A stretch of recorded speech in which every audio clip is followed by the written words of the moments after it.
అందరికీ వినాయక చవితి శుభాకాంక్షలు. 2022లో black buster గా నిలిచిన కాంతారాకి ప్రీక్వెల్ గా వస్తున్న కాంతారా చాప్టర్ 1 ఈ ఏడాది అత్యంత ఆసక్తికరమైన పాన్ ఇండియా సినిమాలలో ఒకటి.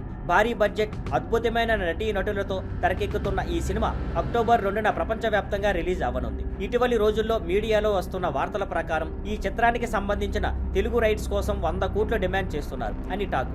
ఈ వార్తపై సోషల్ మీడియాలో మిశ్రమ స్పందన వచ్చింది. కొందరు దీనిని రిస్కీ మూవ్ అంటుంటే మరికొందరు దీన్ని PR హైప్ మాత్రమే అంటున్నారు. మొదటి భాగం బ్లాక్ బాస్టర్ అయినా తెలుగు హీరోలు లేకుండా డబ్బు సినిమా కోసం 100 కోట్లు పెట్టడం ఏ తెలుగు బ్యానర్ కి అయినా పెద్ద రిస్క్ గానే కనిపిస్తోంది. ఉదాహరణకి ఇటీవల విడుదలైన కూలీ సినిమా రైట్స్ సుమారు 50 కోట్లకే అమ్ముడయ్యాయి. అలాంటి భారీ హైప్ ఉన్న సినిమా 50 కోట్లకే రాగా తక్కువగా పేరున్న నటులతో ఉన్న కాంతారా రైట్స్ 100 కోట్లు అనడం అతిశయోక్తి లాగానే కనిపిస్తోంది. దీంతో ఈ వార్తలు కేవలం సినిమా రిలీజ్ ముందు హైప్ క్రియేట్ చేయడానికి PR స్ట్రాటజీ కావచ్చని సోషల్ మీడియాలో చర్చ జరుగుతోంది.